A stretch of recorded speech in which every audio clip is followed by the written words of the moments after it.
Hey everybody, this is S&M back to you with another Elder Scrolls video. So I said that I would post anything that I thought you guys might find a little interesting. So he showed up on the docks while I was doing, I think it's the old Mary Dominion quest line for the war. Because I was going to have to go talk to someone for the Queen. I'm pretty sure it's for the war. So he showed up, and so I've started the main quest line again. Figured you guys would want to see it, that's all.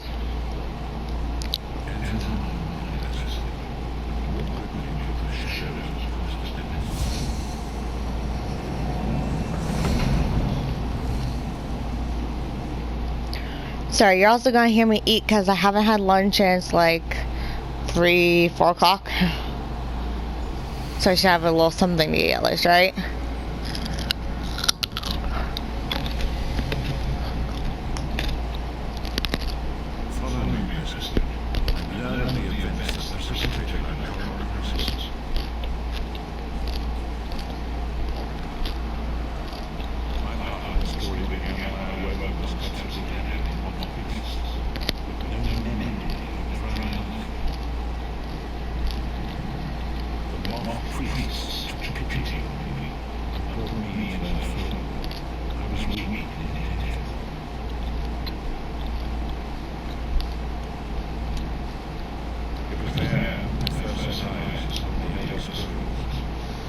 Okay.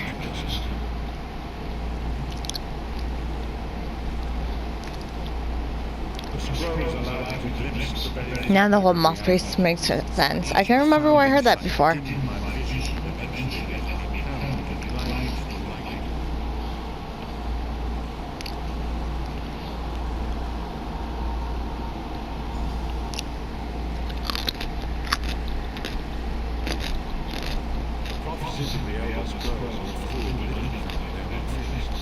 At many points throughout history, the actions of heroic mortals have rewritten them. I only know that you are important, Vestige. The scrolls reveal to me that your destiny is intertwined with that of the Five Companions. The Five Companions were a band of adventurers who sought out an ancient artifact called the Amulet of Kings. They hoped to use this artifact to persuade Akatosh, the Dragon God, to accept their leader as one of the Dragonborn. The Dragonborn are mortals destined for greatness, with the blood of the dragons in their veins. It is said that only a true Dragonborn can ignite the eternal dragon fires in the Imperial City.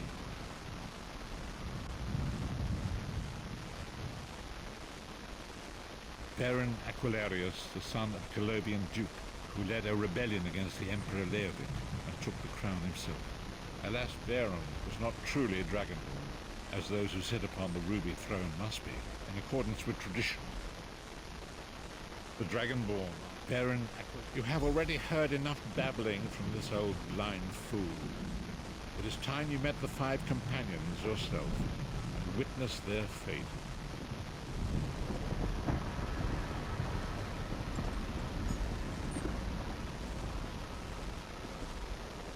The first companion, Lyris Titanborn, daughter of giants, was the mightiest warrior in the service of the Emperor.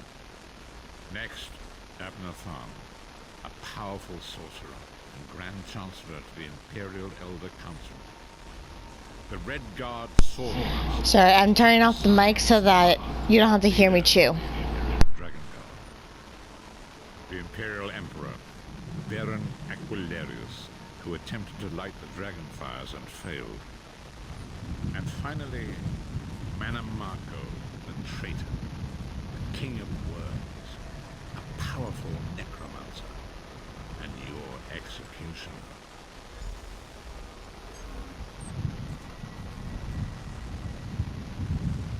These were the Five Companions who set out from the Imperial City on an epic quest to recover the lost Amulet of Kings.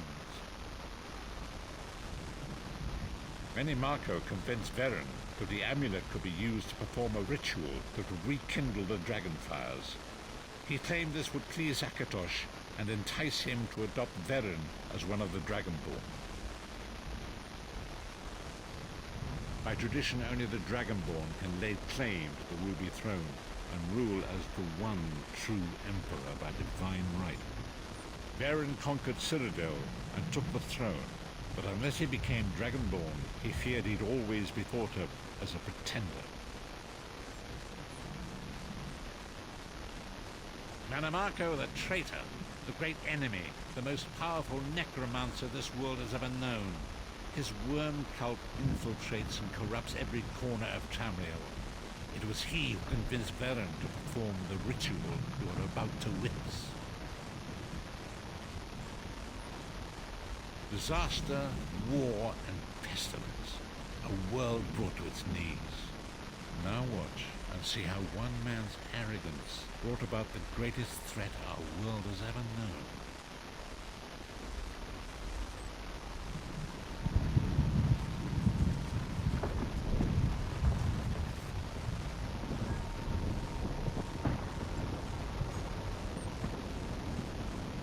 There it is. The Dragonfire Brazier. Manamako. Certain this will work? It will work, my lord. The Amulet of Kings will rekindle the dragon fires and ensure your rightful place. You have my word. It better work, Manamako. Or you'll find your neck in the business end of my ass. My lord, I wonder if you'd muzzle your half-giant pet chew, please. Enough, both of you. We are here to ensure my lord's rightful claim to the Ruby Throne. Abner, begin the ritual. I have a discipline. By the light of the dragon fires, I claim my rightful lineage. By the fires of creation, let me be reborn. By the will of Akatosh, I proclaim myself Dragonborn.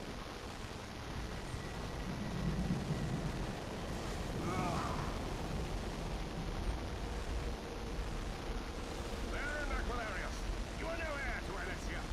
You will pay for your sacrilege. Staying between Tamriel and Oblivion, as a split asunder. What's happening? The sky's opening up. This is bad. This is very bad.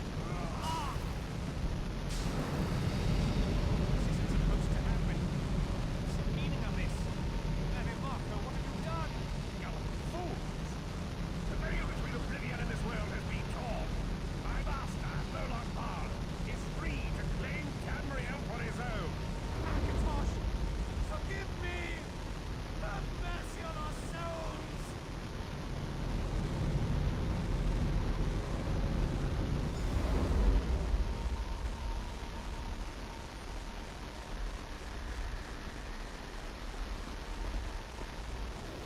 The ritual tore the veil between Nan and Oblivion, allowing Manamako to begin stealing the souls his master needed to power the dark anchors and initiate the Plain Mill.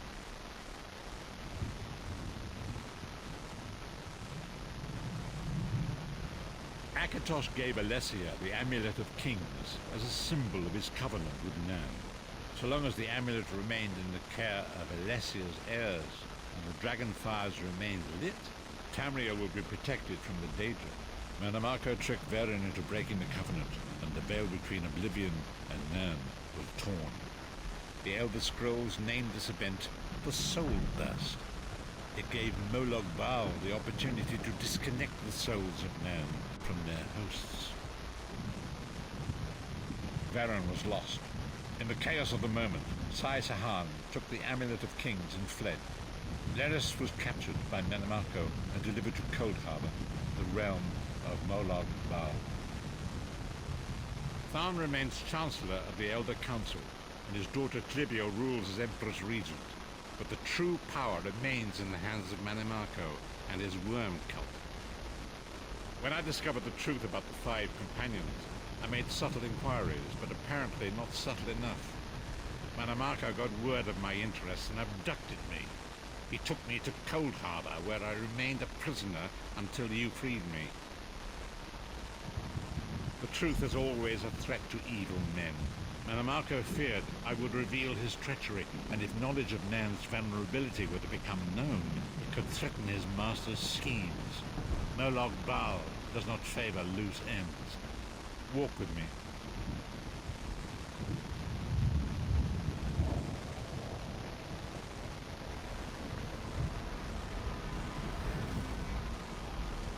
long ago it was written, so long as the amulet of kings was borne by Alessia's heirs, Tamriel would be protected from the forces of oblivion. But the soul burst tore the veil between worlds and gave Moloch Baal the opportunity he desired. Moloch Baal's dark angers pierced the torn veil and seemed to draw near into the depths of cold harbor. His terrible engines of destruction were appearing all throughout Tamriel.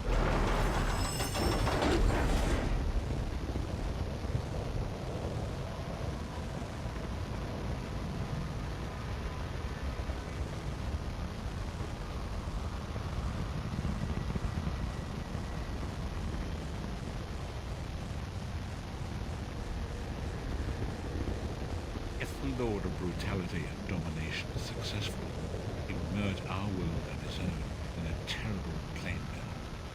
Few will survive the ordeal, and those that do will be enslaved for all eternity. And so it falls to us, Vistage. We must stop Moloch Baal and his dark anchors, or our world is doomed. And now history seems to have caught up with us. Shall we return to the Harmridge?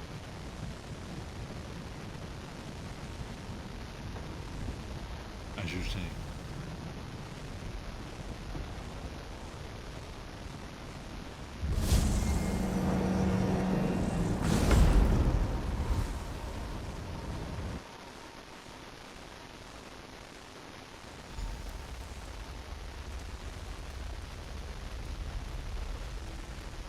And so it begins. The remainder of the story has yet to be written. It is your story now. And there is so much to do. But know this, you will not walk this path alone. We must grow in strength and in numbers. You will need more than the company of an old blind man to alter the course of history. We must assemble our own group of companions. The first you have already met. Lyris sacrificed her own freedom to allow us to escape. She remains a prisoner in Cold Harbor. I must determine her precise location if we are to mount a rescue. That will take time. Minamarco's agents leave a web of lies and deceit. They pit the races of Tamriel against one another and divert their attention from the real threat. Seek out these agents wherever they can be found and expose their lies. Forgive me. Bringing you to my mind seems to have taken quite a toll on me. I must rest. I will contact you when the time is right. Until then, walk in the light, Vistage.